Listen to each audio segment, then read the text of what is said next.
Justin. Oh, goodness. Well, there's no sound because I haven't pressed the start show button. Hello, everybody. Welcome to Torn Tuesday, your weekly dose of all things Lord of the Rings. We are live at Scum and Villainy Cantina in the middle of Hollywood. It's open to the public. We've got a wonderful audience here and staff members from theonering.net, but we've got a really special guest. It's a live show. Live, and we're not just coming to you live like we usually do. We're coming to you live with this guy, Matt, Nerd of the Rings. Ladies and gentlemen, the man who needs no introduction on YouTube, but welcome to the show. Good friend of theonering.net. And this is Torn Tuesday, of course. Ladies and gentlemen, you are here with Clifford, and over here, Justin. Brace girdle. And over here, Matt, right here. That's right. I'm pumped to be here. Welcome. Guys, in L.A. You're in L.A. The weather is so nice here. I can't believe it. You're actually here. Yeah. You're actually here. It's so sunny. I love it. Because the last time you were here, it was raining rainy. dogs and cats. Oh, it was terrible. Yeah. It's so weird, Matt, that the first time we met, I mean, everyone became friends online, you know, pandemic, and everybody was doing YouTube and stuff. But then you and I met for the first time in London, of all places. Did. That's right. That's funny. Yeah, that's right. I was not there on that London trip. And I met you first in Comic-Con. San Diego Comic-Con. That's right. Last All July. kinds of nerdy things. Wasn't it just around the corner? You can smell it in the air. San Diego Comic-Con is right around the corner. Ladies and gentlemen, we have such a program for you tonight. I want to say hello to everybody in the world of Facebook, Twitch, Twitter, and all these other, and the YouTube, and of course, everybody going without saying, because who has dominated the airwaves of YouTube with amazing, erudite, and easily digestible Tolkien content? None other than this guy. Beast. This guy right here. No. You know. He's not wrong. You guys, you have tuned into Nerd of the Rings many times to watch his amazing lore videos, his expertise with using maps and graphics to help explain and illuminate so many things that we love about the world and the books, obviously the books of J.R.R. Tolkien. But now, you're here in Los Angeles for some secret purpose. Yeah. Going to theme parks. I think, And I will. Yes, I need to let the folks in my chat know that any super chats that come in tonight are going into the Matt wants to build a lightsaber at Galaxy's Edge Disneyland fund. Boom. So yes. And you happen to be That's what near it's going to. Disneyland right now. I happen to be near Disneyland, and I may or may not already have a ticket to go there in the coming days. Speaking of tickets, May or may not. speaking of tickets, I think we can reveal a huge thing. You are here because you're watching Return of the King with us on Thursday. That's right.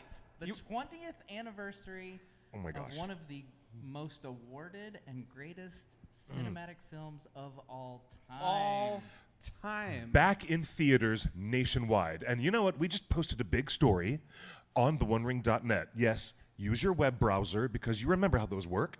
Point your browser to theonering.net and look, we have this amazing story that Fathom Events, in cooperation with our friends at Legion M, have expanded many additional, there are many additional dates so you can get into that 20th anniversary screening of The Return of the King. This Thursday is when we're going. That's right. The Thursday, the This 13th. is the first time we've ever watched The Lord of the Rings together. This is going to be so cool. Absolutely, This yeah. is so cool. It's the first time I will have seen Return of the King in theaters since the original release, which I saw 6 or 7 times. No way. Really? Yeah, Really? yeah. Yeah, I went back to the theater many, many, many times. My first experience with Return of the King theatrically, believe it or not, was in Wellington, New Zealand. We were at the world premiere at the Embassy Theatre, and they had run over a mile of red carpet all across the business district of downtown Wellington, and they had a ticker tape parade, literally, for the cast and the crew and Peter Jackson and friends. It was wild. That was my first experience with The Return of the King. It was I wild. have to give a quick shout out to the Mighty Mim over on my channel right now on my stream. He just did a $10 super chat to help me get that lightsaber. Thanks, Mighty Let's get the Mim. lightsaber. I'm already getting there. I'm getting hyped. I'm going to make it as Tolkien-y as possible. What color is a Tolkien lightsaber? It's got to be blue. Blue, yeah. Yeah. Or green. It's got to, I mean, They glow blue, man. All right. All Well, right. so Okay, Or that makes white. sense. White, possibly. Ooh, okay. Endoril. Glow Yeah. blue Yeah, when we could orcs are near. Shine white. That's more of a shine than a glow. yeah. Yes. So I've put a lot of thought into this. What weapon in Middle Earth is most like the Darksaber? Oh.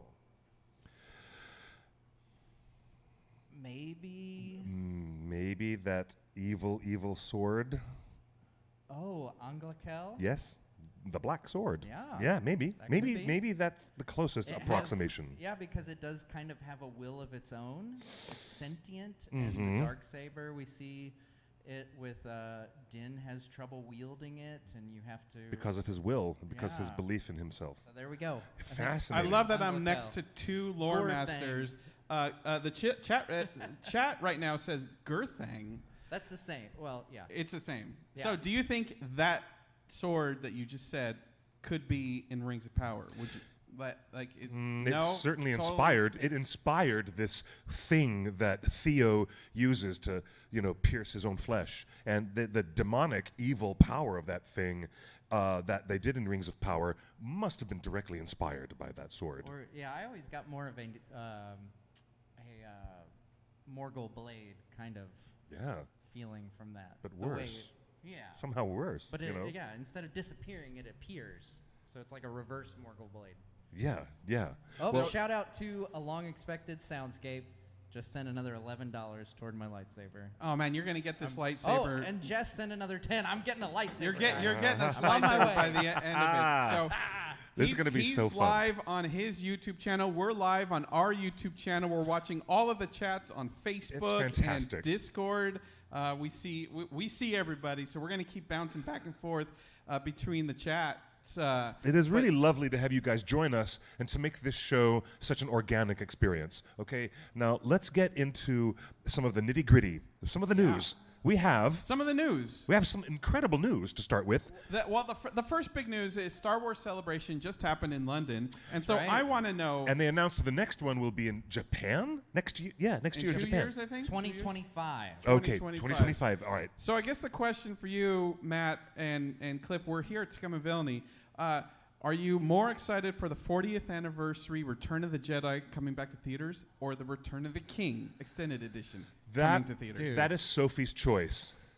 That is like, What come do on. you mean Sophie's choice? Come Is on. this a tough decision for you? This is like the moral thought experiment. It's like Knock at the Cabin. Would you kill someone in I- your family to save the whole world? I love both. Come on. But the answer is Return of the King. I can't believe Cliff is the only one questioning. I'm not questioning. I'm not questioning. No, it's an easy answer. For me, the answer is very easy. It is Return of the King. But Oh yeah, I'm asking. now it's easy. No, After I no, went no, out on a no. limb and I said- just want to know why this guy's trying to put me on the spot by making me make a Sophie's choice between Return of the Jedi and Return of the King. But it's, It's not not. a choice. It's not even the despecialized edition, Cliff. It's the special Oh edition. wait, you mean with all the- then never mind. So Vader says no. Okay, then never before mind. throwing him Then down. never Come mind. on. Never mind. Never mind. If All it right. was despecialized, I could understand. But I've had a recent experience at the Academy Museum where a very dear friend of ours invited me to come to see the original A New Hope before it had been touched, before it had had A New Hope added. Yeah. An early print that did not even say Chapter 4 A New Hope on the opening crawl. That was amazing to see that. But okay. Let us all remind the audience that tickets are available on Fathom Events, and you can get your theater tickets way in advance because there's many more dates they've just added. I'm so excited to do this coming Thursday, the 20th anniversary of the most awarded film. And it took the top prizes all across the board. It won the SAG Award for Best Ensemble for all the actors. It won the People's Choice Award. It won the New York's Film Critics Circle. It won the Oscars. It won everything in between. But you guys already know that It's because just you love amazing. Lord of the Rings. The final thing I want to say about But the excitement is Return that of the King young kids is are going to see it for the first time in theaters. That's in exciting. theaters. But Yeah. it is on us as American moviegoers to show up and keep seeing this movie while you can, because I've heard that Warner Brothers is looking at the box office and they will. It's true. They will. If this is as big of a hit as I'm hearing, this special thing. Warner Brothers is considering a global re-release of Return of the King for the 20th anniversary, but they want to look to see if people would show up. So it's on us Americans to show up. Yeah. This And week. Canada, yes. And Canada. Our neighbors to the north. Exciting. All right, imagine the look on your kid's face. Yeah. These kids, now the age range of your kids are just at that prime time where they yeah. need to be in that theater to see Return of the King at that large scale. Yeah. Imagine how transformative it is for the young mind to experience Tolkien like that. Well, I'll have to imagine it because I'm here in LA with you guys to watch we are. it. Okay, so you know. I can't take Thank it you, to the thank you theater. for your family sacrifice to see it with me and Cliff. You can go back and see it again when you go Now, home. As we're talking about Star Wars in Lord of the Rings, though, Yeah. as I was on the plane today, I had downloaded this on my phone so I could watch it.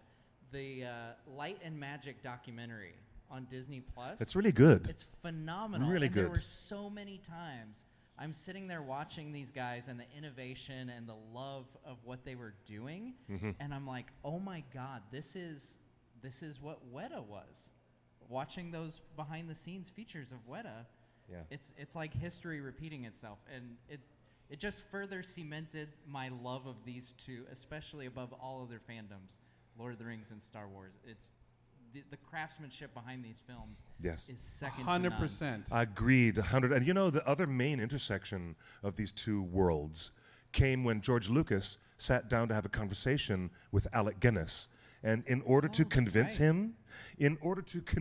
Alec Guinness to come on board and play Obi-Wan, he told him, you will be Gandalf in this world. This is our version, our analog of you getting to play Gandalf to guide Frodo and play the mentor in that sense, in that classical literature sense. And Alec Guinness said, sign me up. Well, he also George Lucas also said, "I'll give you 4% of the box office for all time." That doesn't hurt. So Alec Guinness has made hundreds of millions of dollars Yes. over the first movie, let alone the second movie. Yes. But speaking of loving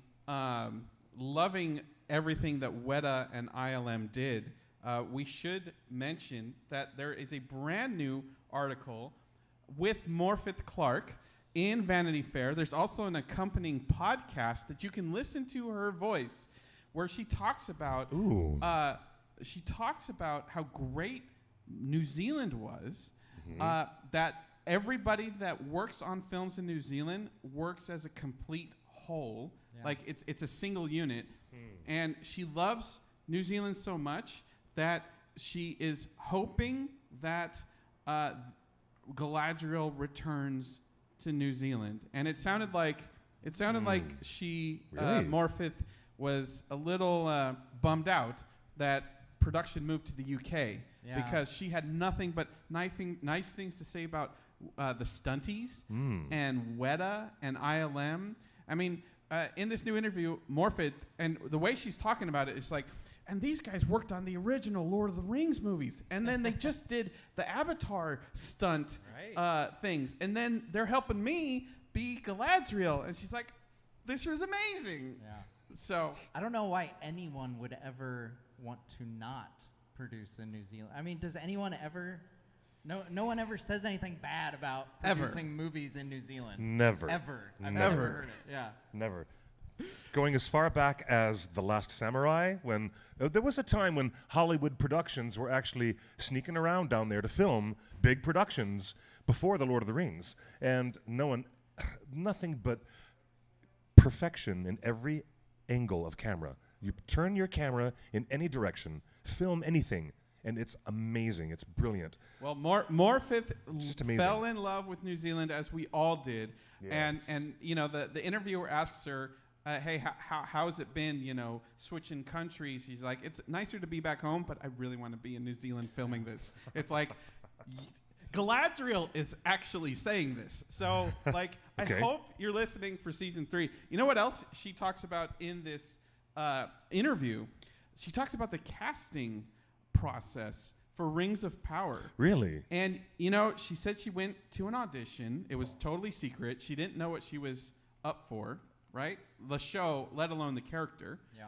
And she didn't even know what character she was up for because the second part of the audition was a chemistry screen test with Charlie Vickers, who plays Sauron. Oh. Like, in her own words, Morfith says, I got the job because I had a good chemistry screen test with Sauron.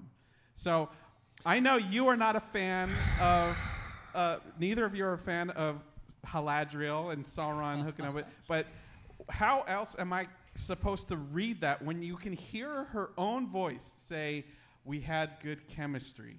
So I'll say that chemistry can exist in non-romantic acting situations. Fair, obviously. yes. Hashtag But thank you. I don't know. I'll just say what I've always said. I am not interested in Haladriel in the slightest. No. It is the last thing on God's green earth that I want to see is a romance between Galadriel and Sauron. Even though Professor Tolkien had once before established a relationship between a Maya, one of the Maiar, and one of the elves, just because that was They there, were good guys, though. they were good guys. They were But both it good doesn't. guys. Yeah, but to create a whole relationship of subterfuge and lying about your true identity, just to pull a fast one on the woman that you think is going to help redeem you. Yeah. It's just so daft to me. It's so daft. But hey, now that Justin has put this little beautiful, Justin's run off. he's run so off and put this little bomb of conversation in front of us. So shall we can blow up? No, we can just change the We topic can change because the we're topic. not interested. Thank in you. It. We're not So at all. Here, I have another Not super at all. chat. Someone else helping me to save up for this lightsaber here. Wow. Takahawks, thank you so much for the super chat.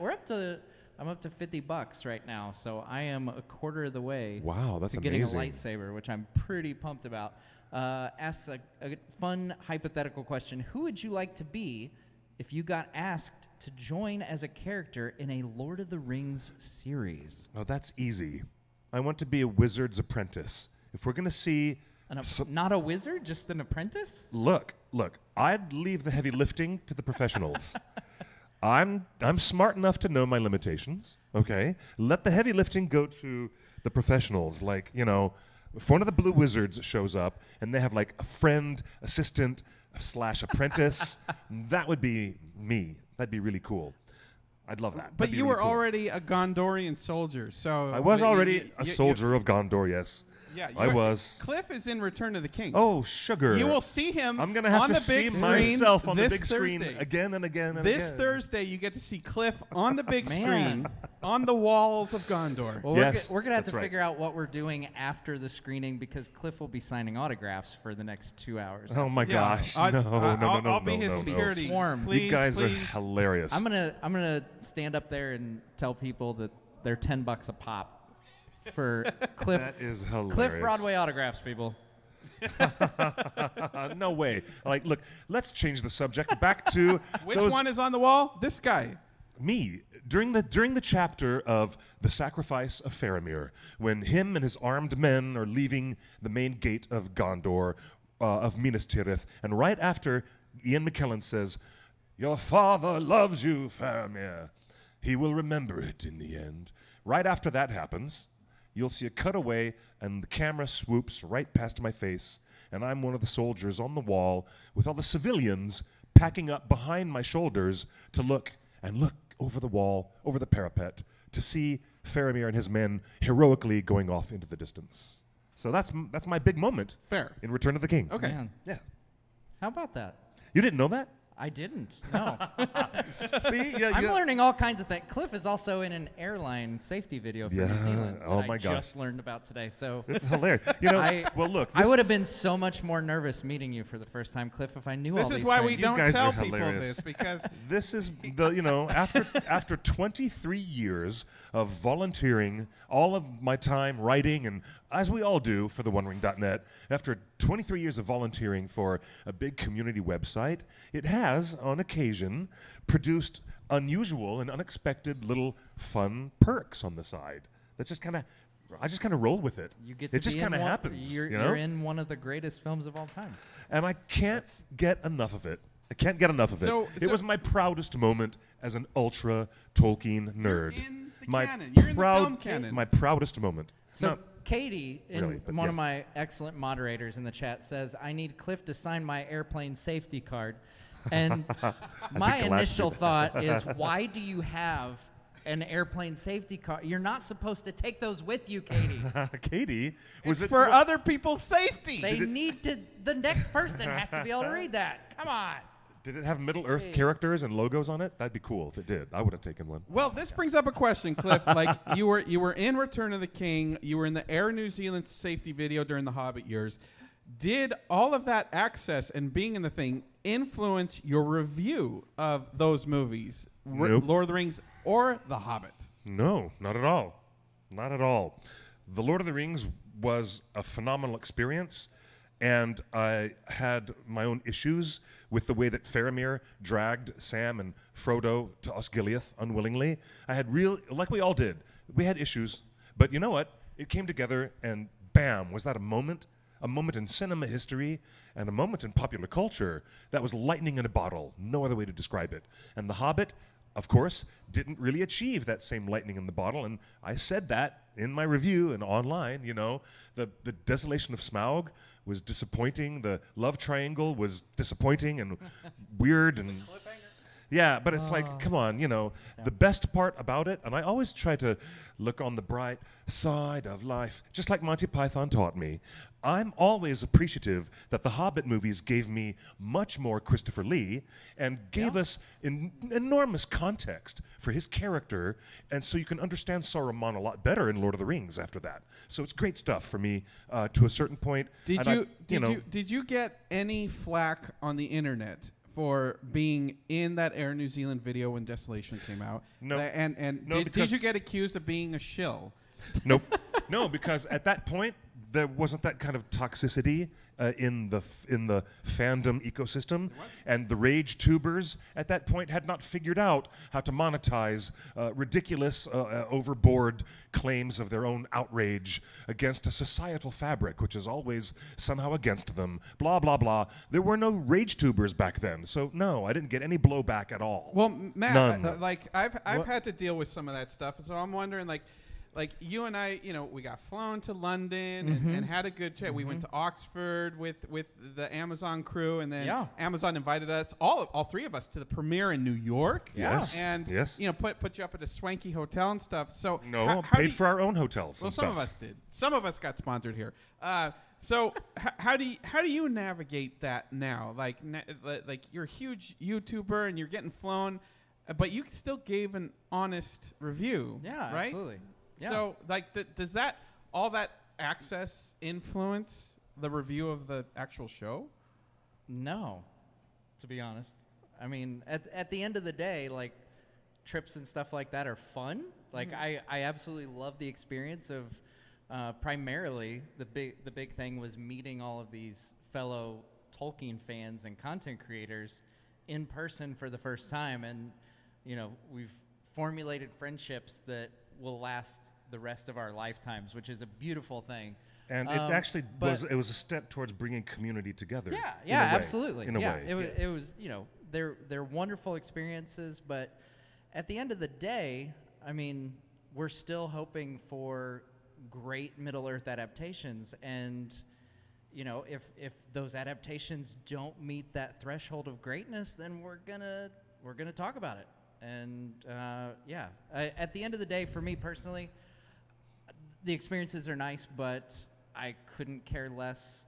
If my honest opinion is, you know, rules me out of those, then so be it. No, a 6 out of 10 is actually, you had... It's pretty generous. It's generous, but you also approached your review with intellectual rigor and with integrity, a real clear-eyed approach. And I think that's absolutely fair to say 6 out of 10 and for for season those, 1 for of those who Rings might of Power. be watching who didn't because my review was like an hour and 15 minutes long. I had a lot. I ain't got of time for thoughts. that. I had a lot of thoughts. See, we got people we got in the folks audience the crowd watched on it. it. Yes, All right. of course. All right, I did too. I probably have to serve him a drink now, right? If this gets busier, do I have to start serving these drinks If here? they like you. Okay. But so people who might not have watched my hour and 15 minute spiel. I did give it a 6 out of 10 because of primarily the craftsmanship of the special effects, the music. That's what we did. Yeah, Oh, yeah. exactly. There was some gorgeous stuff to look and at. I did preface that, honestly, the Hobbit trilogy as a whole, I also gave a 6 out of 10. And to this day, in the months that have passed since my review, I've put on The Hobbit. I have not put on Rings of Power. I'll just leave that as it is. I will put on The Hobbit to play in the background and, maybe pay attention during key parts. I just haven't felt compelled to do that. Look, I stand by my extremely overly positive review of the J.A. Bayona pilot, the 2-part pilot, the first 2 episodes of Rings of Power. I stand by what I said because those were so much fun. I saw it in theaters 5 times in 3 different countries. Yes. I love the pilot did it, and then we've all discussed everything after the pilot since then. But the point is, we're just dealing with a lot more noise as influencers or whatever now than Cliff did when you were had all you were in the videos, you were in the movie. And I wrote and released and produced a documentary film that Sony Pictures distributed worldwide. I was one of those lucky. And he walked uphill both ways to do it. In the snow. In the snow. And I'm telling you, not like an elf either. Like his feet were in the snow. Park City is amazing in the winter. I'll just say that. I'll say that. Park City is amazing in the wintertime. Oh, there's a question in the chat. Oh, yeah, go ahead. Durin in the chat room says, Cliff, did you finish your review yet? Nope. Not yet. Nope. So we don't even know what you think about Rings of Power yet. If you attended WonderCon panel presentation, then you know. And if you've been watching our show every Tuesday, then you know. You should sit down right after this. Go grab All one right. of these booths over here. Here, let me just take the tablet. Let me go get my. Get writing, man. Jeez. Okay, bye, guys. I'll let these 2 guys finish talking, and I'm gonna go sit in the corner, like I used to do, and write for hours. The fans are asking for it. I will be glad to oblige. I will, but don't expect it to be just.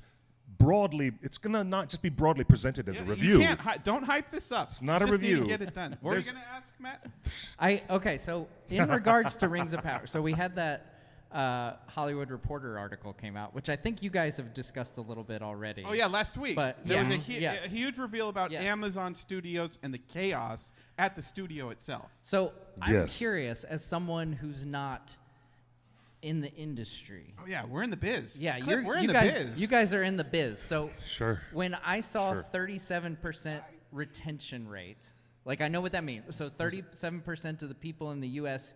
who started watching Rings of Power actually finished it. Started on episode 1 and got to the end of episode 8. Barely a third. So barely a third of the audience. Which to me doesn't sound good. Nope. I'm curious how that stacks up. And Justin, we were texting a little bit, and you had some comparisons to other popular shows. No doubt the kind of hype that Amazon hoped to build with Rings of Power.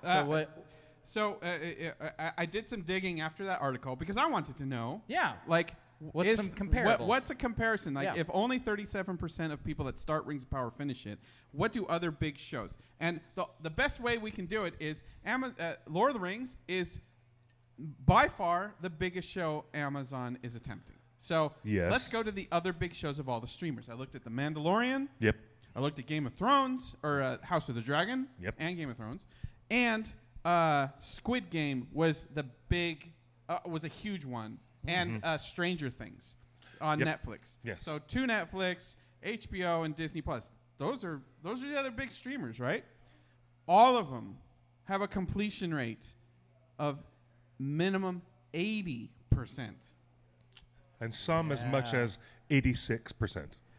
As much as 86%. Yeah. So we're talking about, for comparison, Rings of Power at 37% is less than half as successful. Wow. As the other big tentpole shows. And that's just the raw data. Yep. But I need a caveat this. Okay. Because it gets very complicated, folks.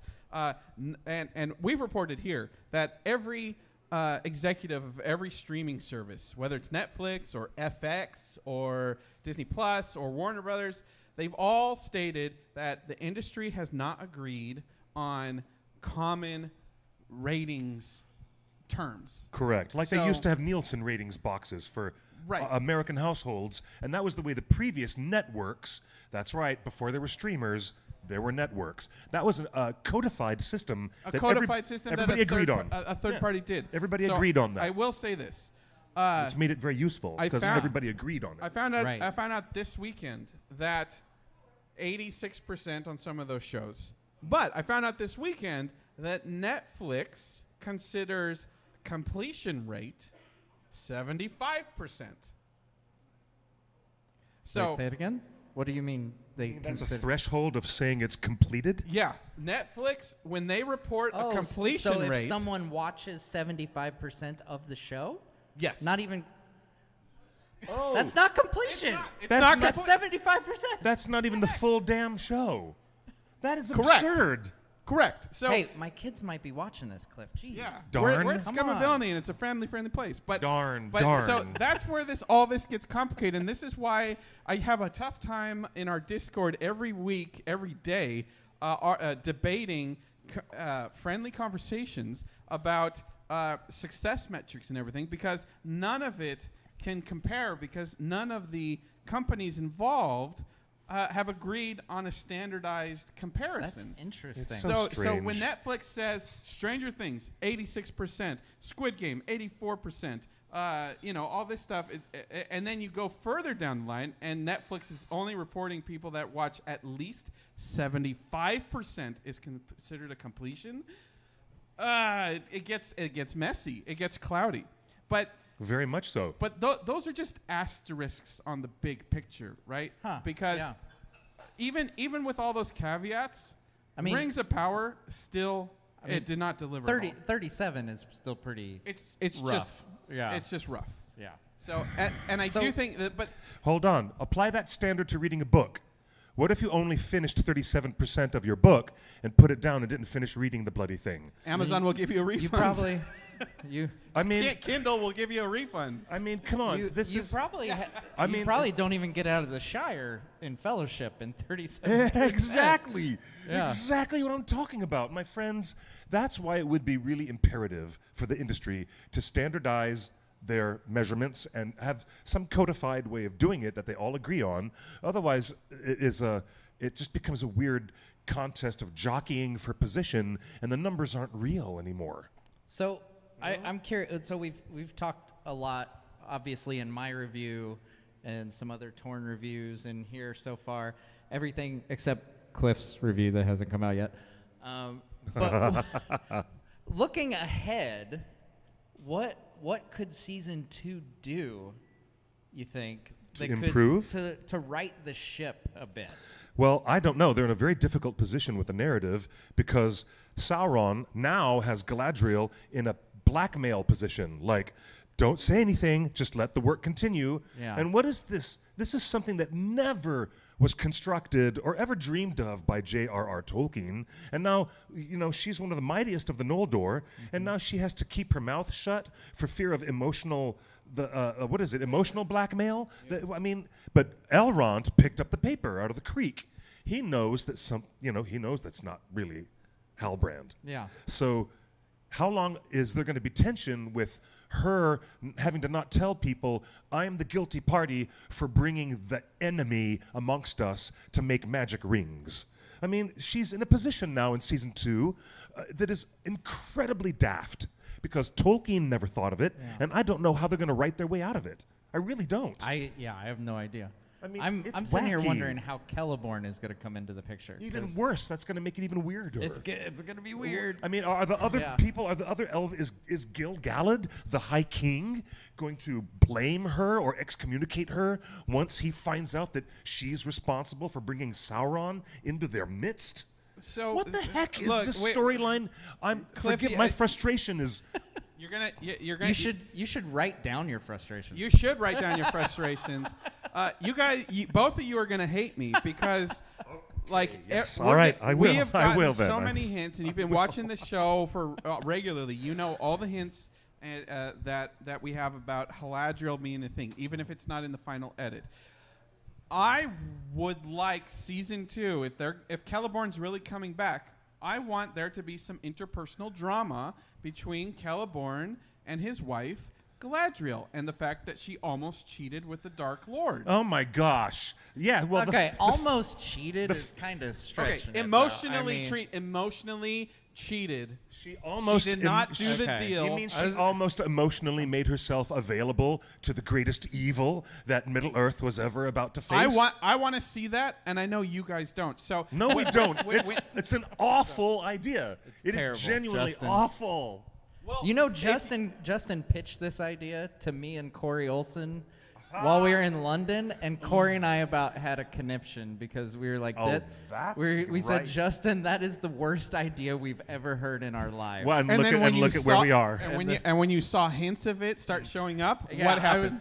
My radar went up, and I was like, you gotta be kidding me. And Don't you there it dare. was. And there it was. They stopped short of any. I feel like they stopped short of any true romance, but there were hints there. And 2 weeks ago, Bear McCreary said that he had to rescore that whole scene with Sauron and Galadriel because they changed the narrative. So I tried to warn you, Matt. I gave you 6 months heads up. He's been telling. Yes, you did. That's fair. That's fair. So let me ask you this: the question back at you that you just asked. How does Amazon improve that 37% rating for season 2? Obviously, we have two separate parts of fandom here. I want that. I want what I just described. What would make you improve 37%? Because obviously you're not in agreement with me. Oh my gosh. How can they improve season 2? I think going to the books as much as humanly possible would be a great place to start. It's kind of loose. I know. Yeah. I mean, it's a tricky situation because they've kind of gone down this rabbit hole of what if scenarios to where, you have certain things that you can't ignore in season 2. Like the events of season 1 happened, you can't ignore them. Right.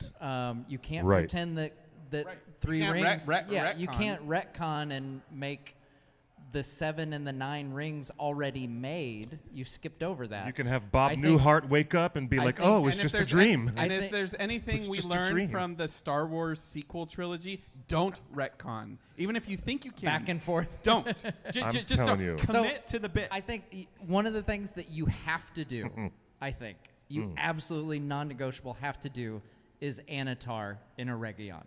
Yes. He has to come back Yes. and do the 7 and the 9 rings.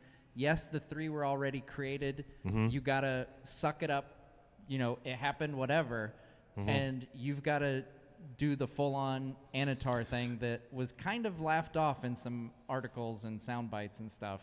It was. and as if the audience wasn't going to be able to go along with that, right. would be interested in going along with that. At this point, I can only speak for fans like myself, but that's what we want to see. That's what we dreamed of seeing when the show was announced. Yep. Was Anatar being just, being the big bad. Yeah, the big bad, pulling all the strings, evil incarnate, duping the heck out of Celebrimbor. Absolutely. Manipulative and just vile, and we're the at home. rug gets pulled out from under Celebrimbor Yes. and just havoc wreaked upon Eregion. I think those big canon moments, that was something that I always said about this show. I could handle a fair amount of originality because the Second Age is notes. It's scattered notes and, paragraphs here and there. There's not a lot of dialogue. There's going to be original elements to make it into a functional cinematic experience, but they've got to nail the canon moments. And so when it came to the end of season 1 and we got half an episode of crammed rings being created. In a show called Rings of Power? Yes, the Rings of Power in the show called Rings of Power.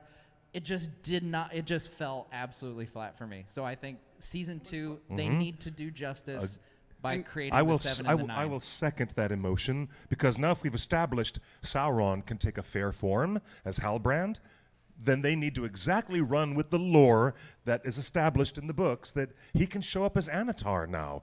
And it's Celebrimbor that we feel the worst for. We're the audience sitting at home feeling so bad that Celebrimbor is being duped so badly. It wasn't Galadriel who was supposed to be in that position.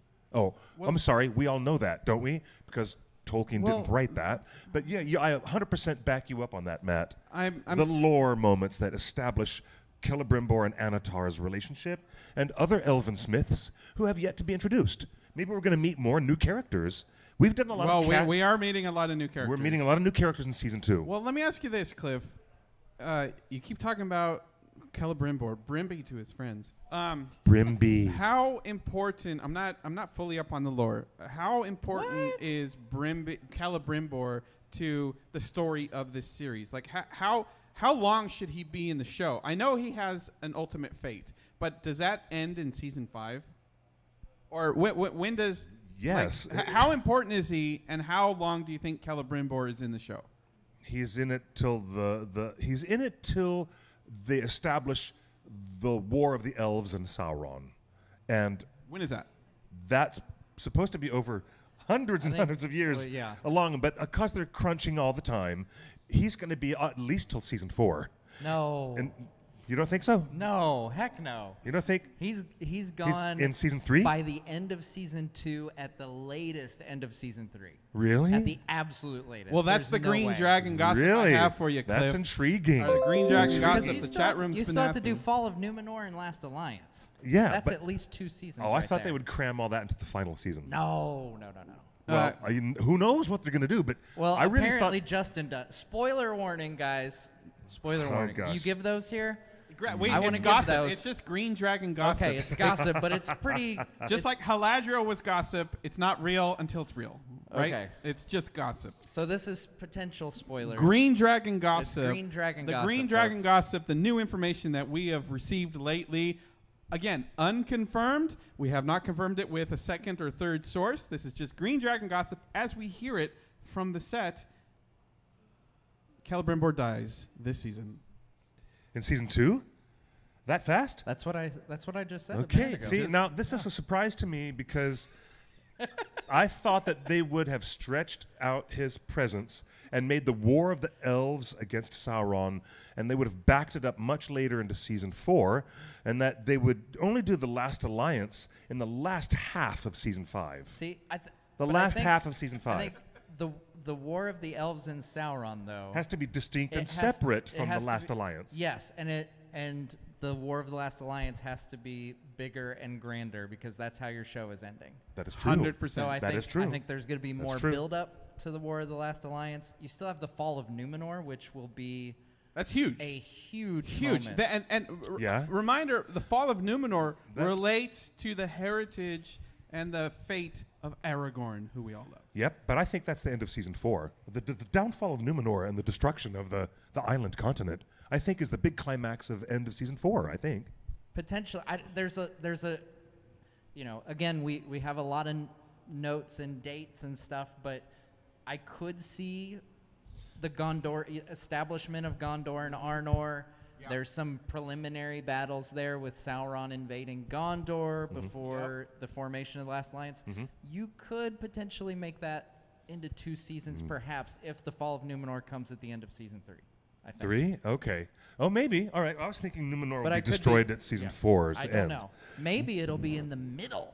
So we the one of question those seasons. That would be so weird. So now, if this is the rumor that we're going to lose, it's Charles Edwards, right? Who plays Celebrimbor? Yeah, he Yes. was the replacement. All right. Yes, that's right. Wonderful Who replacement. I enjoyed much more Yes. than I thought I would. Yeah, I actually. love him. He's Yeah. great as Brimby. If I it really gets like him. if it gets to that tragic point of his fate, and they do a whole end of Season 2, like Ned Stark, when Ned lost his head at the end of Season 1, and everyone of Game of Thrones, and everyone freaked out. You know, what if they really do want to freak out the audience and have him have the big moment at the end of Season 2? Wow, Well, he like does- Ned Stark. I mean, Okay, there you go. I will say, Intriguing. That's one thing I think was really well depicted in the Shadow of Mordor games. Yes. The last stand of Celebrimbor against Sauron, and he's fighting with his amazingly designed hammer. I love the design of that hammer, and Well, I think we got to see Feanor's hammer. The cool. games are so much fun. And remember, there's like 5 Lord of the Rings games coming out. But Cliff, you are shocked about this Green Dragon gossip that Brimby's fate ends this season. So let me ask you this. This photo was just leaked this week. Spoiler. That is the statue of Feanor that we saw standing upright for the last 3 months. It's on the ground. So the sacking of Aragion is happening. Oh, no. They're going to tear down Feanor's statue. Oh, dude. Maybe they just got really strong winds and they got knocked over. Aragion is going to be... Oh, you know what? Does this support the Green Dragon gossip? What if Yes. it's a vision? Somebody, Okay. Our audience just said, what if it's a vision? That's a probability. What if it's a weird dream? No. Like the wave. We Wow, got no. the wave of Numenor. Look at that. Why? a vision? That's not a CGI dream. They've made all these props. They're doing it practically. Oh, geez. Look Kudos at that. to them. But it is. It's real. It's real. That is the destruction of Aragion. That is a very bloody dead elf. And is there anyone less deserving of statue than Feanor? Let's be honest. I mean, come on. That guy. Oh, we got that guy. Jeez. That guy. Gross. Well, Might as well make a statue of a burning Cliff, ship. that's while we're gross. at it. Cliff, you have a shocked face right now. I do. I didn't realize that Aragion was going to be destroyed in season 2. I thought that they would at least let us get more and more attached to these characters and then go into season 3 chaos. Season 3, I really thought was going to be the moment of wild turbulence and things changing in Middle-earth.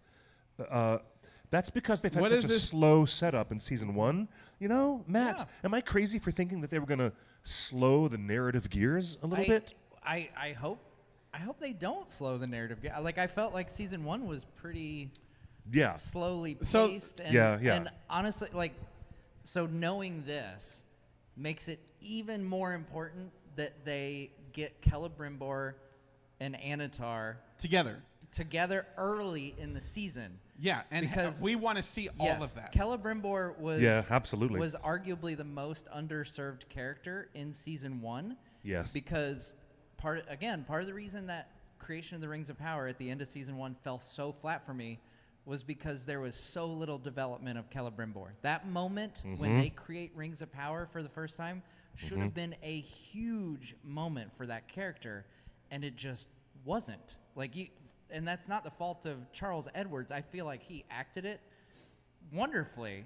So for people who really know the books, like, you could see he was conveying the emotions that you would expect Celebrimbor to, but the show did not take us on that journey the way it should have. So we've got the photos up on screen. As someone in the biz, I can tell you this is not a flashback. They don't put up that much green screen and set extensions for the height of the thing after a sack of Aragion just for a flashback. Like, this is okay.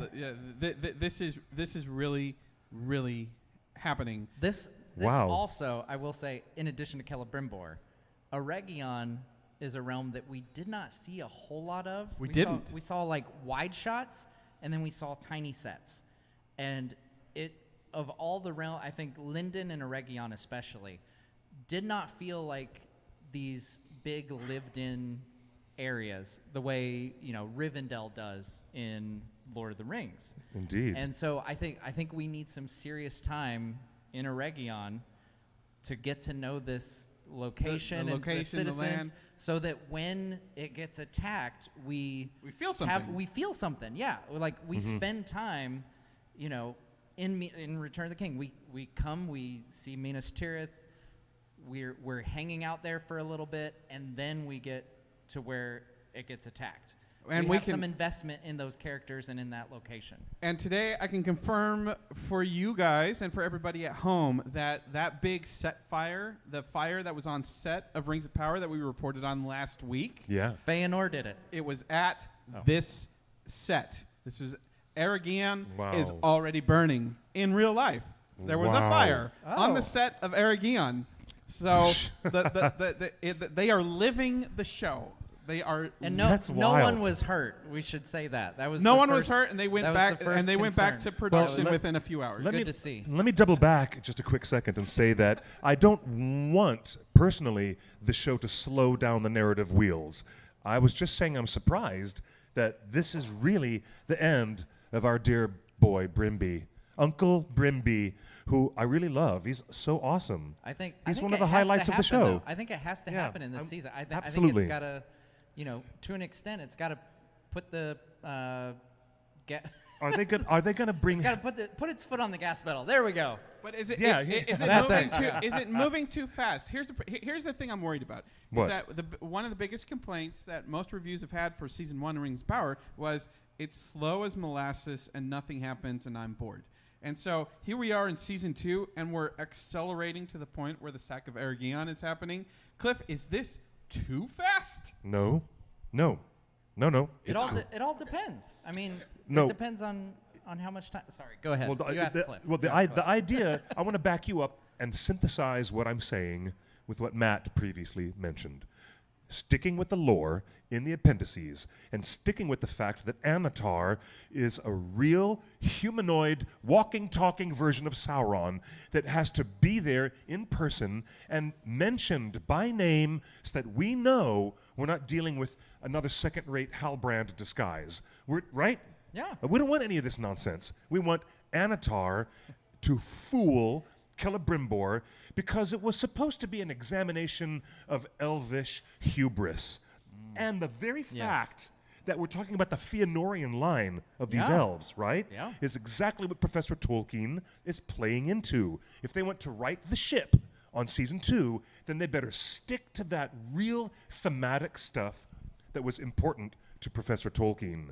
And it is about the hubris that Sauron exploits. And he really does exploit the hell out of Celebrimbor's ideas and hubris and his heritage, probably. But to have poor Galadriel be the victim of Sauron's manipulations in season 1 was disappointing and a strange, unfortunate departure from the lore. So if they get it back on track, I'm going to back you up on this 100%. Anatar, Celebrimbor, and that integral relationship. And the stuff we're looking at now with the sets showing Aragion destroyed, that better be well into the end of season 2 so that we have time to understand the relationship. I mean, if Anatar comes in to Aragion, how's he going to start building relationships with these people? They've got to get that story rolling. Yeah. Right. I think one of the good lessons that I hope they learned from season 1 is that we all fell in love with Durin and Elrond's relationship because partially it was not only was it well written, there was screen time. We were given time to be with those characters and see that relationship form, right? It is easily the best written part of the show, the Durin and Elrond storyline. So that's and what I'm hearing you say is that Yes. that's what you want out of Anatar and Celebrimbor. You want to see that relationship. I mean, form. it's not the Yeah. same. It's kind of It's not the same type of relationship. It's kind of a perverted version of that because one person is manipulating the heck out of the other, and there's this sinister undertone. And those of us who are familiar with the books know what's truly happening. Like that's one of the things. As a fan of any source material, it's so fun to see other people discover and be surprised by these things. And so that's one of the things that I never really understood about some of the stuff with Rings of Power is like it was trying to fool everybody. And it robs that joy of seeing these things you've dreamed of seeing adapted for so long. And sharing in that discovery, when someone who doesn't know and you're like, hey, let's watch this, and then you're watching, but you're also watching them watching and seeing their reaction. So like, hopefully season 2, bounces back and we get some of those great moments that we've dreamed of. So when Anatar is, maybe it's not a reveal as big to the audience, but it's a reveal to Celebrimbor, who is kind of the audience surrogate in that situation. And when Celebrimbor realizes he's been betrayed, that should resonate deeply with the audience if they do it well. Yes, absolutely. And I think what we're all nervous about as fans is that, if the lesson is just give them action and tie it to Tolkien, cool. But also slow your roll and let these relationships form on screen so we can fall in love or fall in hate with them. So the idea of accelerating the sack of Aragion, halfway through the season on top of the other storylines that are going on, that's what scares me. Now, where it's just you guys wanted destruction. Well, here it is. Don't you love it? I think hopefully one of the things I think season 1 also suffers from is stretching the storyline too thin among too many characters.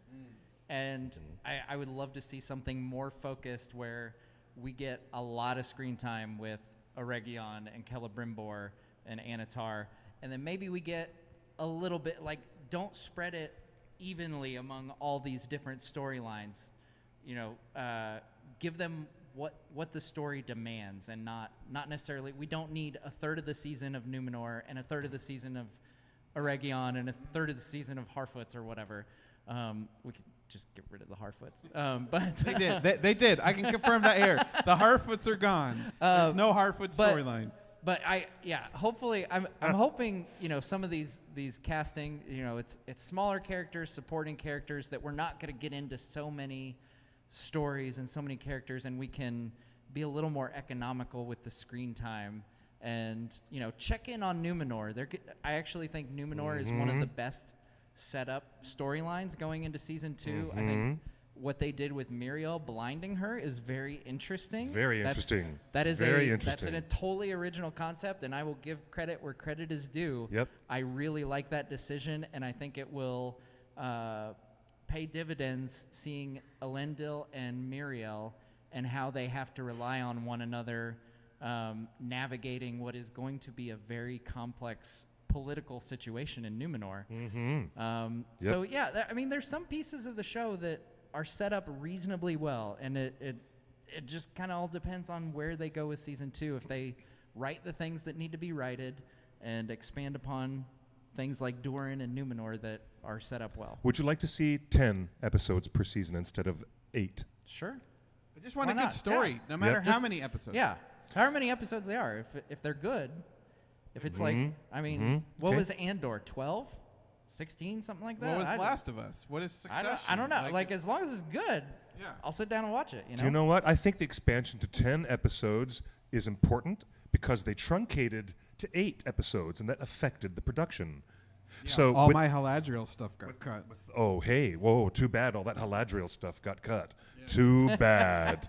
Ooh. Hey, let me ask you this. Going into season 2, I'm not saying that any of us deserve anything, but if there were trips to the set for press purposes, what set on season 2, Cliff, would you like to see in person? The foundations of Barad-dûr. Because he's gonna get started on building, right? Are we not? That's a good one. We're not. Yes, I believe it's possible, if not highly probable, that we will see the construction of the Dark Tower, Barad-dûr. So I would like to see. You think season 2 is? We're going to see that? Just some foundations, not like that digital tower they did, where the dwarves were building, a tower to house the furnace. That was to house the furnace. I want to see a real physical set of the building blocks and the foundation stones of such an evil place. If the opportunity ever comes up, I would love to see Dwaro Delph, the Moria, Great Halls of Moria. Yeah. Because I've heard that the sets are huge for the dwarven scenes now, and I want to see Dwaro Delph. But what do you want to see? So I was also going to say Khazad-dûm. I mean, come on. My hat is in dwarvish. I have the physique of a dwarf already. I am a dwarf at heart. Baruch Khazad. Bring me Khazad-dûm all day. Man, we're coming up to an hour. This has been a wonderful conversation with you, Nerd of the Rings, Matt. Super cool. My final thing, you're in Hollywood right now. Wow. We're at Scum and Villainy Cantina. Yes. We're on the stars of the Walk of Fame are right out front. They are. The Amazon Studios is just down the street, and the opposite end of town is the Warner Brothers Studio Tower. So I want to know from you. Yeah. Given the opportunity, pitch me your Lord of the Rings feature film from Warner Brothers. Oh, what do you want to see right now? What's your pitch? Oh man, I'm kind of saving that information a little bit. I'm writing something. I'm you're writing still something noodling up. it? Yeah. I'm writing something up to like maybe release on the channel or something. But okay, I've put a lot of thought into one particular idea. Like this is I'm driving in the car for an hour and I think about this for 55 minutes of that hour. Oh, wow. Like, okay. I am. Okay. There are some interesting possibilities that they could pick from the appendices. Yes, yes, indeed. I think a lot of people have picked Angmar War. Yeah. I know. Yeah. That's not my current front runner, but that is a very promising one. You've got a known enemy there in the Witch King. Mm-hmm. Yeah. I don't know. What about you, Cliff? To be honest, I would be really, really into a couple of different things. For Warner Brothers to make a whole nother feature film, the two that stick in my mind the most as untold stories is an ecological fable. Maybe they could get, some really amazing film about the Ents and the Entwives, the relationship with the Entwives, the relationship from the changing. nature side. Yeah. Instead of great policies and great monarchs, instead of dynasties of ancient kingdoms, let's do a real, boil it down to a Tolkien thematic essence and give us a story about nature herself and the loss and the separation between the Ents and the Entwives. The characters that make big appearances and cameos in the story are going to be a backdrop of all other Middle-earth big characters and big players that come and go in the distance while the main story stays with the Ents and how things evolve and change for them. And it's a disaster film at the end, and the Entwives are lost, and it's really horrible and sad and tragic at the end. What a movie. What an idea. That's just mine. Another one that sticks in my mind as an untold story is The Scouring of the Shire, because it represents a microcosm of a thematic approach where the hobbits have been isolationist in their position, and the Shire suddenly has the war come right to their doorstep, and they have to deal with stuff. And it would reveal the whole untold story of Saruman and Wormtongue and their ultimate fate, because people who watch the theatrical version of Peter Jackson's films never ever see Saruman again. So those are my two biggest What ideas. about young Aragorn? Yeah, hey, That there's was another one. Yeah, that was one that You was had pitched some back in the great day. casting for Aragorn's mother. Oh, yeah.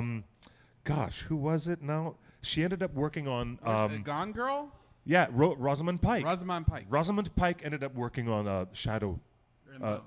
no. Wheel of Time. Wheel of Time. I'm to say Wheel of Time, yes. Yes. I do like your idea of a movie from the Ents perspective and the nature perspective, and I wonder if Amazon could roll that into like a non sequitur single episode. Just like with Last of Us, where we had this one non sequitur episode. A bottle episode. A bottle episode. Yes. Episode Yes. 3 of The Last of Us. That What was an just extraordinary piece of storytelling that was. This is the power of television Yeah, that I don't yeah. think has been fully appreciated and exploited by Amazon yet. Is you could do a one-off episode of just the Ents. And maybe it could be an anthology series. You know, Warner Brothers is going to make feature films because they've reasserted their legal rights. But if Amazon Prime, hey, if you guys are listening, I think a really cool Middle-earth anthology series would be so cool. And you could hit lots of little mini chapters. Do one about Queen Baruthiel and her wicked cats. Do another one about the Ents and the Entwives. Do one about, a side character who ends up becoming friends of Narvi. And suddenly we're not getting Narvi's story, but it's from his apprentice's point of view. If you're going to make up all kinds of new things, there's a whole bunch of room for that, right? What do you think? I really like. I'm big on apprenticing. I don't get as excited about the completely original thing. So I'm much more likely to go, in our other fandom that we've been chatting a bit. By the way, thank you guys for the super chats. You're getting me thank you, Sarah. Closer to that lightsaber that I'm hoping to build at Galaxy's Edge here in a couple days. It pays for itself. This lightsaber. But Star Wars is I see as more of a sandbox where people can just play in and do like all kinds of crazy stuff. Whereas Tolkien, I don't get as excited about like, okay, we're gonna make up this character and we're gonna do this thing. Like I would rather take a nugget of something that Tolkien has given us, because there's usually a compelling story there, and then expand upon that rather than a whole new creation. I would love, I've said this so many times, one of my earliest videos on my channel actually was me advocating for a Lord of the Rings animated series in the style of the Weta mini epics. And I would love to see that. And I know, the folks at Weta are very big fans of their mini epic line. They're great designs. So they would, I love them. They're ready. They're designed already. And if you had a Lord of the Rings animated series, you could have the one-off Tom Bombadil episode that's completely disconnected, and then you could like choose not to watch it if you don't like Tom Bombadil for whatever reason. I don't know why you wouldn't, but you could skip that episode if you really didn't want to see Tom Bombadil. But we'd get our Tom Bombadil episode if it was in a series, and I think animated would be the way to go because it's already been done so well in live action. It's nowhere near time to remake those in live action. Do it animated. That sounds amazing. Now, you keep mentioning the super chats on your chat. Awesome support. But one of the reasons you want to build the lightsaber is because you've got a whole channel dedicated. I do, yeah. Right? You're spinning off. I'm a terrible hype person. You're branching out. You've got a whole like another division of Nerd of the Rings. I don't know. Division is giving it more weight than I think it wields right now. But yes, I do have a channel called The Nerd Strike Back, and we've been doing some fun lore videos. We'll see. Going to Galaxy's Edge here in a few days. Maybe I'll record some stuff there, post that on that channel. But we're just kind of taking it slow. It's already over 10,000 subscribers, which is awesome. That's excellent. So yeah, we're just kind of taking it as we go, and you purposely chose to put Star Wars content on a separate channel. Like absolutely. Nerd of the Rings is Lord of the Rings. That is Tolkien, and it will always be Tolkien. Really? Yeah, absolutely.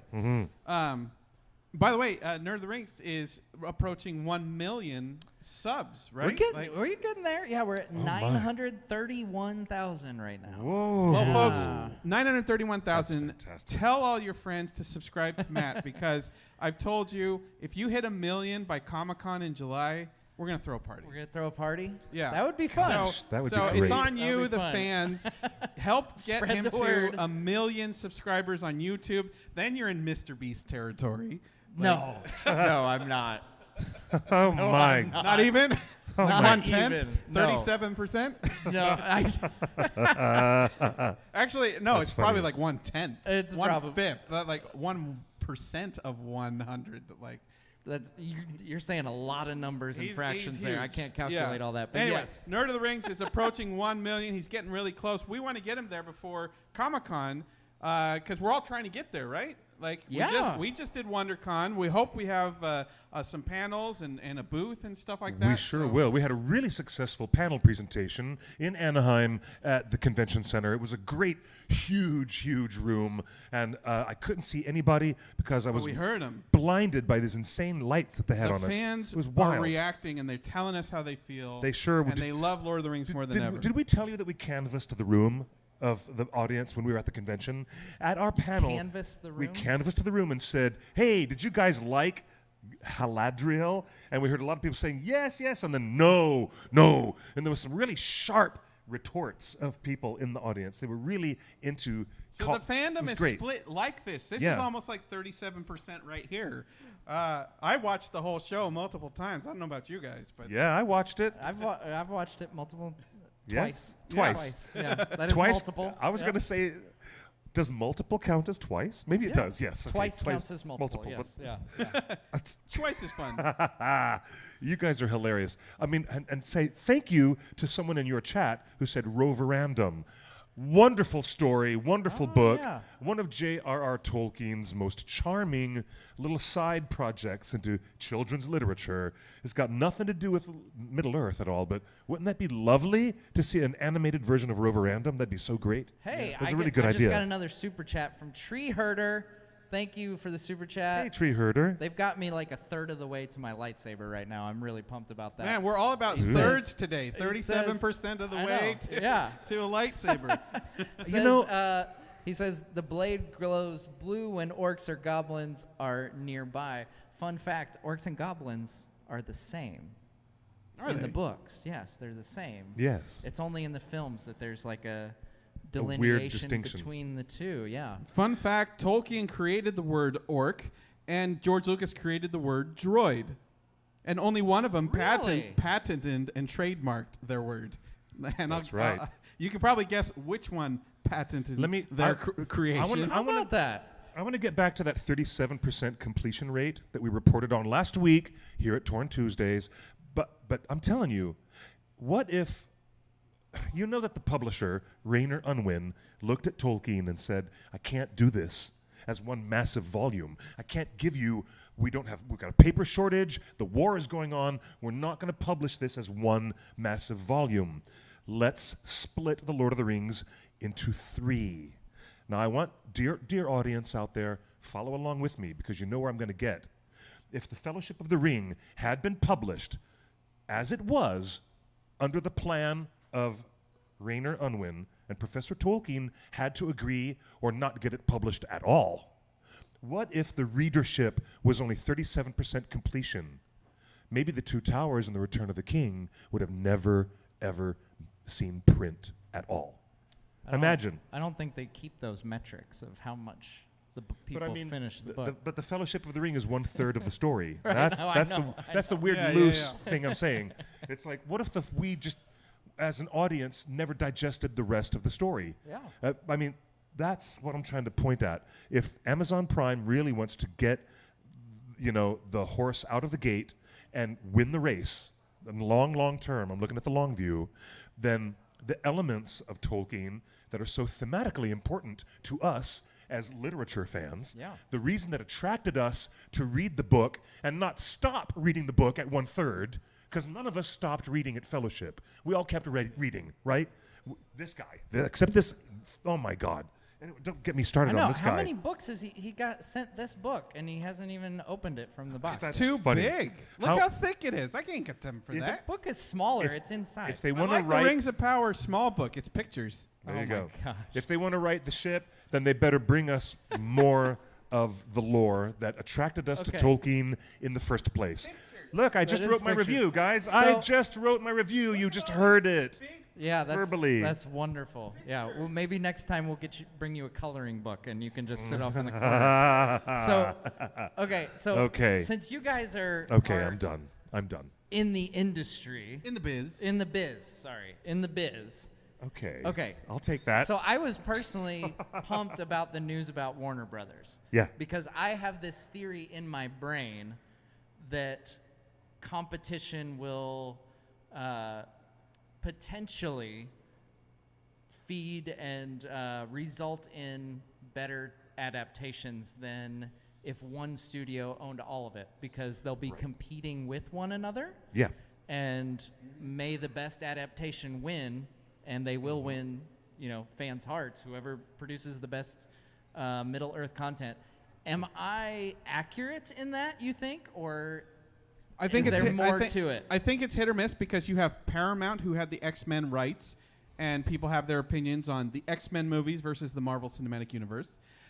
But on the flip side of that, Right. Sony has the Spider-Man rights, and Into the Spider-Verse might be one of the best films of all time. Yes. Easily. And then now across the Easily. Spider-Verse, like the Spider-Verse movies are a separate studio, not Marvel Yeah. Cinematic Universe. So That's kind of the closest. that's the closest comparison. comp Yeah. that we have. We're Yep. back to comps again. Yeah. Yeah. Um, Yeah. I'm excited because Warner Brothers, as much chaos as there has been with mergers and acquisitions and the MGM deal and Guillermo del Toro losing and Peter Jackson not having enough time, I think Warner Brothers has been a wonderful steward of the movies that we all love. And here we are, 20th anniversary, Return of the King is showing this week. Multiple showings. Go to theonering.net for your link to buy tickets, the extended edition, Return of the King. And if you show up 15 minutes early, you might see some familiar faces on the big screen. You sure will. And Janet, yes, I see you in the chat. Janet, it is true. Earlier at the top of the show, we talked about it, and we'll mention it one more time. At the screenings of Return of the King 20th anniversary have greatly expanded because of hardcore fans turning out and selling out all those tickets. So there are more showings. So find the calendar of the new added dates right on theonering.net, and you can get your tickets from Fathom Events. We are getting ready for the 20th anniversary of the Return of the King at this special limited release. But later on, maybe later on near December, near Christmas time, if Warner Brothers Discovery is pleased with the fan reaction to what's happening in April. And the box office. And the box office. Show business. If they're, it's not, yeah, they don't call it show art. They call it show business. Yes, it's true. So buy your tickets. Buy your tickets. Go see Return of the King multiple times this weekend. So we can have it in theaters again in December of this year and take all the family and go in this massive screenings. It'll I be want great. the 25th anniversary set with deleted scenes. That's Yeah. Oh, man. Oh, yeah. The Unicorn Edition with Peter Jackson and Michael Pellerin coming back to show us all the cool stuff. Can we call it the Mithril Edition instead of Unicorn Edition? Yeah. We'll That call it the seems a Mithril little- Edition. yeah. Yeah, there's no unicorns in Middle Earth. But the Mithril doesn't. There's werewolves, though. The Mithril doesn't heal dying leaves and stuff Yeah. There's on the that. trees. Oh, sorry. There's that. Rub That's- some Alright, Mithril that's on it. really Cliff, why funny. don't you roll for exit? All right, we're gonna roll up.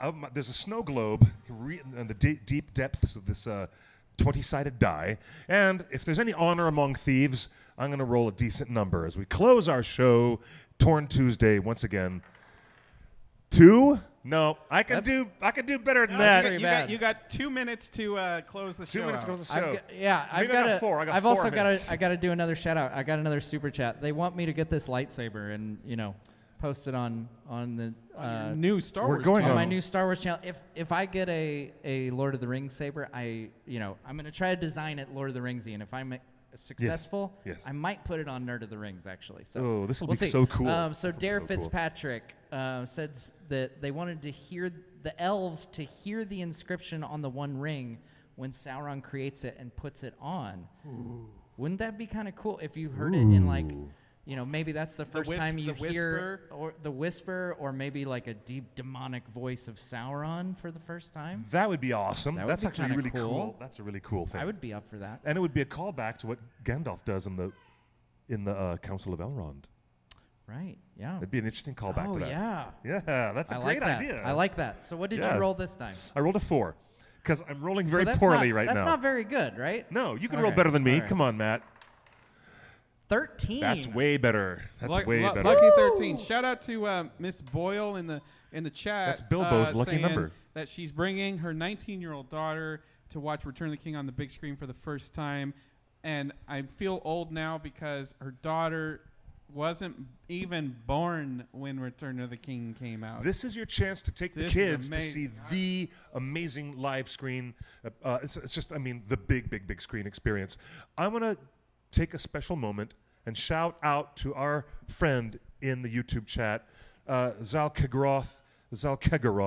That is our friend Kyle Daskin. Oh, hey, Kyle. Kyle Daskin, who has been our friend in cosplay at many conventions and here live on our broadcast. He's in the hospital right now. He's about to get his gallbladder surgery. Too much info. Bless your heart. I want everyone to say a prayer and send some healing white light to Kyle, because we're going to get you home safe, brother, and have a. Well, we're not, but we're gonna- praying that you do. we're gonna have a great- season 4. You didn't even talk about the books. You have books sitting. Are, up are, there. are we What's doing the- season 4 here? What's the thing? We're doing season. No, here's the thing. All right, just this past year, there were 2 posthumously published books from J.R.R. Tolkien. Past couple of years. The Yeah. past couple of years. Look, Yeah. The Nature of Middle-earth, that was compiled and edited by a Tolkien scholar, Carl F. Hostetter. That's the one that said that elves are pregnant for 100 years. Yes, actually, yeah. It's canon. It's It's got a lot of and dancing bears. And there's dancing bears in Numenor, Yes. and there's actually calculations of the years of the Eldar and how long they live, and many more interesting, really specific details about. And I had It's Carl just on my crazy. channel, so if you're interested in an interview with Carl, Look at this. I have an interview The on my author of channel. this book. Yeah, Oh, the- yeah, you did have the a great interview editor with of him. this book, yeah. Visible forms of the Valar and Maiar. This is so cool. Where Tolkien. No mention of Halbrand. No mention of Surprising. Halbrand. Yeah. So Not even a hint of an H name, Hal or Brand or anything like that. the other book that was published was The Fall of Numenor, which was a re-editing of existing material from the Appendices and the Silmarillion and other books from the History of Middle-earth series.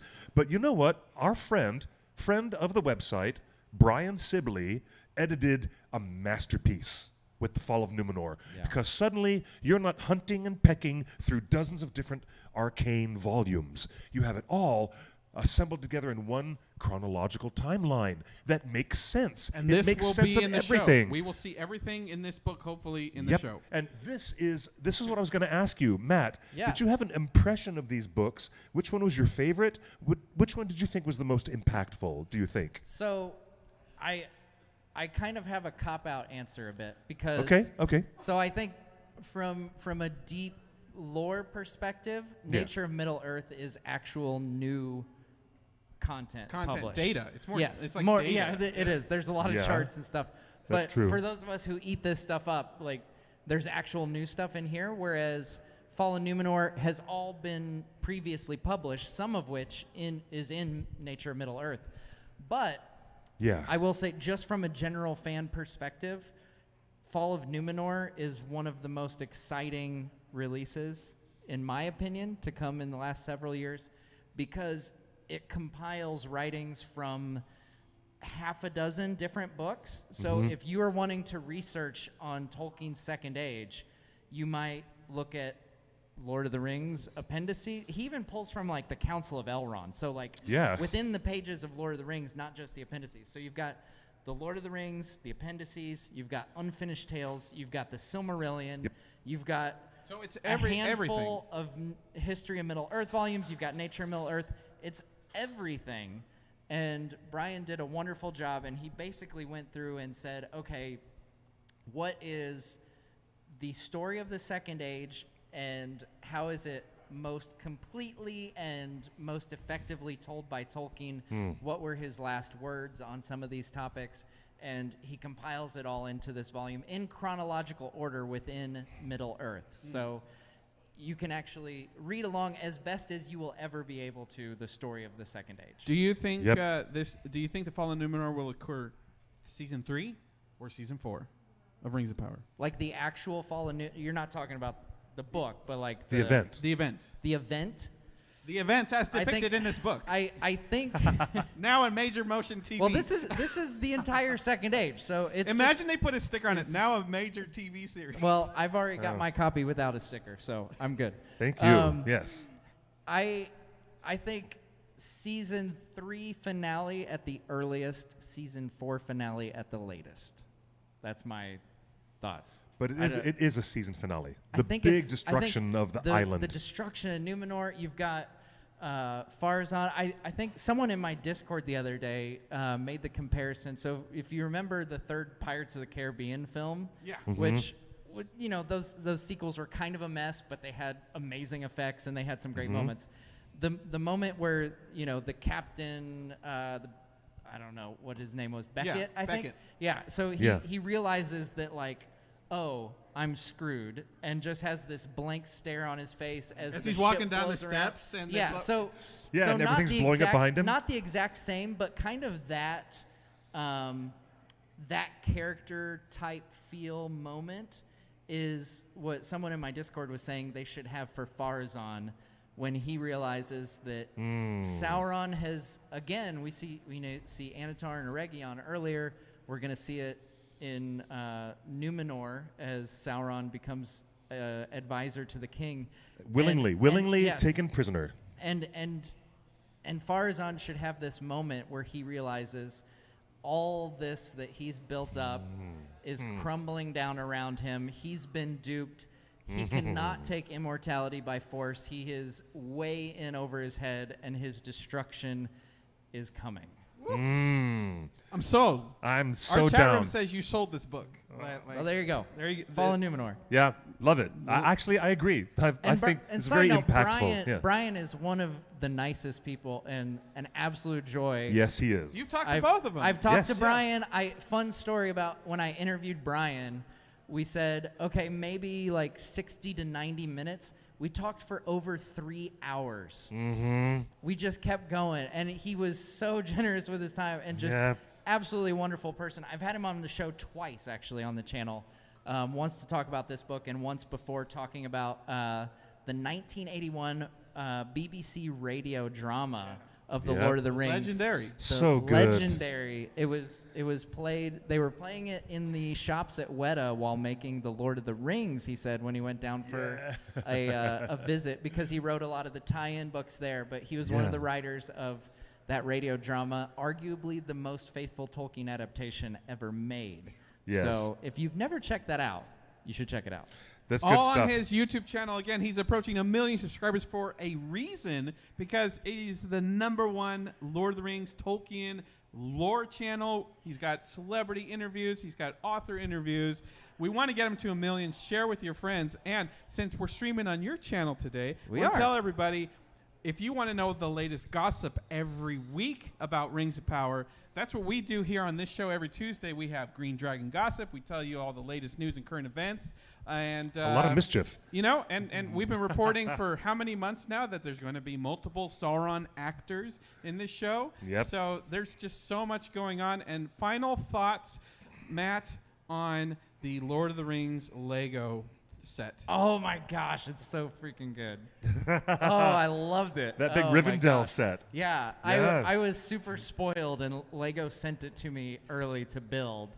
Yeah, and like when that thing arrived, I was like, oh my gosh, I am. Did you do it yourself, right or did your kids get to play with it? So normally I got a lot of comments on my video asking where Nerd Jr. was, because he always builds Legos with me, and we have this little side channel where we build Legos sometimes, and we do Star Wars, Harry Potter, everything. That's so cool. And unfortunately he was under the weather, and I was on a kind of a time crunch to get it out. So I ended up doing it all myself, which was some intense Lego building. This one's just for Dad. I put on the Howard Shore complete recordings of Lord of the Rings. Wow, okay. Went through all 3 Lord of the Rings movies, made it like halfway through the Hobbit soundtracks. Oh no! Over the course of it was a long haul, but how many thousands of pieces? It's 6,100 somewhere around there. Yeah, 6,100 Lego pieces. That thing is a beast, and it looks amazing. It's taken the place of my Hogwarts castle. If you guys have seen any of my recent live streams, it's now in the place where my Hogwarts castle used to be. That's so cool. But yeah, it is an amazing set. And if you followed theonering.net on April 1st, we reported that the Lego Lord of the Rings movie is coming. Of course, it's an April Fool's joke. It was an April 1st joke. But Cliff, I think we're done here from Scum and Villainy Cantina. I have to say real quick, this is kind of a crazy thing, because I remember 20 years ago how I would, like, after I watched Fellowship for the first time and got addicted to Lord of the Rings, I would go on daily to theonering.net and check for like rumors and gossip and all this stuff. And now here I am on this on a co-stream with you guys. That's pretty cool. Dude, he's our dude. This 20 years ago. That's a long time. This is so awesome that it comes full circle to make from a fan to a feature. Yes, how about that? You know what? I'm so thrilled to have you here. And as you know, I love interviewing Brian Sibley as well. I want to throw that in real quick. He is so great, generous with his time. We interviewed him in London at his home. At his home. Nice. He was so generous. He's fantastic. I love. They call it that guy. Home. He's a great guy. But you know, you guys definitely. Thank you for your patronage. Thank you for coming to theonering.net for the past 23 odd years. And also, thank you for liking and subscribing and following Matt at his Nerd of the Rings channel and the Nerds Strike Back. He's got some exciting things happening over there. going for the big 1 million mark. And thank you to our lovely live audience here at Scum and Villainy Cantina. Thank you. Give yourselves a hand for being part of our broadcast. That's right. And thanks to everybody on YouTube. There's a guys are bunch of people in amazing. the chat room that said they met all of us at the Rings of Power premiere in New York. Nice. Oh, So yeah. It's great to see some familiar faces. were We some love meeting great everybody. people. Like, Yeah. And we're so happy that many of you are in our Discord on a daily basis. New York was fun. London was fun. And now Scum and Villainy is fun. This is the third city we've hung out in. That's Yeah. right. Wow, this is super Yeah. cool. You know, you guys are amazing. Coast to coast. Thank you for being with us, faithful audience, in all of these wonderful places. And again, if you want to find more of our news, information, updates for fan events and publications, games, and news, specifically about what's happening with Prime Video and the Rings of Power, and with the Embracer Group and Warner Brothers Discovery bringing out more Tolkien adaptations, stick with us at theonering.net. There's Find a us. lot of stuff. It's a lot going on. This is a This is an great exciting time. it's a great time to be a Tolkien nerd, or as we like to say, a ringer. We are all ringers, one and all. So until then, until next week, we'll be back here for Torn Tuesday, 5 p.m. Pacific time, live. Come hell or high water, we'll be here live at the Cantina or live from my living room couch, whichever comes first. Okay? And you guys, thanks for being with us. You can find me on Twitter and Instagram, Clifford Broadway, at QuickBeam2000. And this guy, at Nerd of the Rings 1. Is it numeral That's right. 1? Yes, on Twitter. You have to add numeral 1 on Twitter, right? On Twitter, on Instagram, it's just at Nerd of the Rings. At Nerd. See, got to make that right. Yep, Get yep. your handles out. Everybody, thanks for joining us. We'll see you next Tuesday right here on Torn Tuesday. Can I say my famous and bit thank you. at the end? I will say real quick, thank you everyone who is watching on Nerd of the Rings as well, and we'll see you next time. Yep. And you can say your thing now. Before our big thing that we say, this is the sea is always right. No, That is not I'm what we sorry. say. No, we're gonna say good night and good luck, or better yet, buenos noches y buena suerte. Bye, everybody.